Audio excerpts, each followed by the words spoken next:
The story now, the chairperson of Nsfas, the student funding scheme, briefed the public today on its state of affairs. This follows weeks of turmoil and protests on various campuses.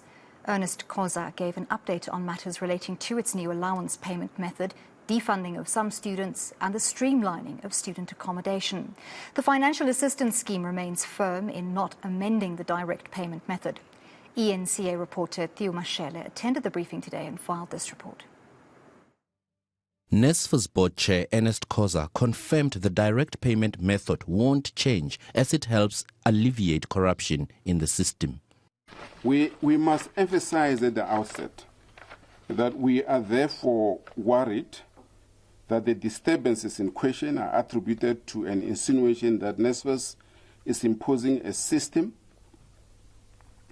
that has not been properly canvassed with all relevant stakeholders. As a matter of fact, we pride ourselves in being an organization that promotes accessibility and consultation, and the evidence is there for us to see.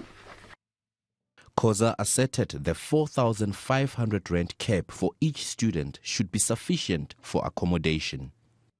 We frown upon student leaders who have got no shame carrying placards and shouting they want the accommodation cap to go on. How do you explain carrying a placard and say you want to pay more?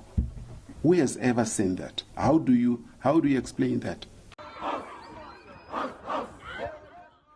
Meanwhile, protests continue to escalate, and the SRC has now proceeded to press charges against Nsfas, claiming corruption is continuing. The money is disappearing in the accounts of students and no one wants to be held accountable. The system is suffocating of glitches and technical difficulties and no one wants to be held accountable. So we've cited it clearly that we're not here to seek popularity, but we're here to demand that Nsfas must show a sign of acknowledgement to show that indeed there's a crisis. Theo Mashele, Pretoria.